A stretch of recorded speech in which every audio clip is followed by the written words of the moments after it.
हमारे साथ बात करने के लिए हैं पूर्व केंद्रीय मंत्री पीपी चौधरी साहब, जो पाली से तीसरी बार लोकसभा का चुनाव लड़ रहे हैं। चौधरी साहब, कैसा आनंद आ रहा है?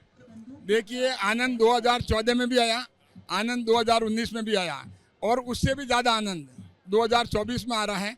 सबसे बड़ी बात है कि ये खुशी है कि प्रधानमंत्री मोदी जी तीसरी बार प्रधानमंत्री बन रहे हैं।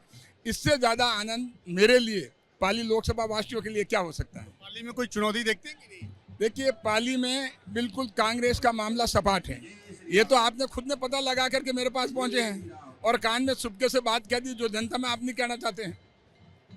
आप चूंकि संविधान के जानकार भी हैं, कानून के भी बड़े तगड़े जानकार हैं। कांग्रेस बार बार आरोप लगा रही है कि अगर तीसरी बार भाजपा की सरकार आ गई तो संविधान बदल देंगे आप लोग। देखिए, ऐसा है, कांग्रेस के पास झूठ बोलने के अलावा मसाला बचा नहीं है। अब वो भी खत्म होता जा रहा है क्योंकि जनता ये सोचने लगी कि कांग्रेस ही जीती, अविश्वासी पार्टी कोई है नहीं। इसीलिए उनकी नाव में से कूद कूद के लोग आ रहे हैं, बड़े बड़े नेता आ रहे हैं। कारण यही, उनको पता है कि अब ये नाव डूबने वाली है।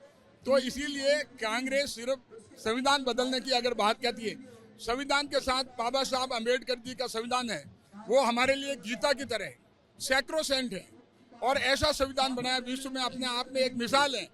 बाबा साहब के अम्बेडकर के बनाए हुआ संविधान रिजर्वेशन के मामले, आरक्षण के मामले में कोई प्रधानमंत्री मोदी जी और भारतीय जनता पार्टी कोई छेड़छाड़ नहीं करना चाहती और ना किसी को करने देगी। लेकिन बार बार वो ये कह रहे हैं कि भाजपा संविधान की बात करती है, संविधान बदलने की बात कर रही है और इसी वजह से वो चाहती है कि ज़्यादा से ज़्यादा पूरे वोट को और चुनाव को पोलराइज किया जाए ताकि सीटें ज़्यादा आए। और अगर ये आ गए तो इस देश का संविधान खत्म हो, अगली बार चुनाव भी कह रहे नहीं होगा। देखिए, आम जन को भ्रमित करने के अलावा, झूठ बोलने के अलावा क्या आधार है उनके पास? कुछ नहीं।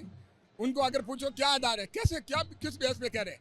तो इसीलिए जनता को भ्रमित करने की कोशिश कर रहे हैं। लेकिन उनको, कांग्रेस को पता नहीं है कि जनता और मतदाता उनसे ज़्यादा अकल वाला है, उनसे ज़्यादा समझता है। कांग्रेस की अकल खत्म हो चुकी है। ईवीएम का भी मुद्दा उठाया जा रहा है कि ईवीएम, प्रियंका गांधी का कहना है कि यदि ईवीएम ठीक रही तो 150 सीटों से ज़्यादा भारतीय जनता पार्टी जीतने वाली। देखिए, उन्होंने पहले ये मान लिया, कांग्रेस ने हार पक्की है। उनको पता है कि उनकी 21 सीटें भी नहीं आने वाली है, इसीलिए अब ये मुद्दे उठा रहे हैं। उनको पता है कि आधारहीन मुद्दे हैं, लेकिन क्या उठा हुए, झूठ भी तो बोलना पड़ता है और झूठ में वैसे ही कांग्रेस माहिर है। उन्होंने PhD हासिल कर रखी है, तो इसीलिए झूठ का आधार नहीं है। नो लेग्स टू स्टैंड तो वाली बात है। तो इसीलिए कांग्रेस की बातों पे आप तवज्जो मत दो, क्योंकि मैं आपको इसलिए कह रहा हूँ कि जनता ने भी देना बंद कर दिया, जनता भी मानना बंद। पाली और राजस्थान के प्रमुख मुद्दे क्या मानते हैं? पाली और राजस्थान के प्रमुख मुद्दे क्या मानते हैं? देखिए, पाली का प्रमुख मुद्दा, पाली में विश्वविद्यालय बने और पाली में जवाई बांध है, उसका जो काम जो है और शीघ्र शुरू है।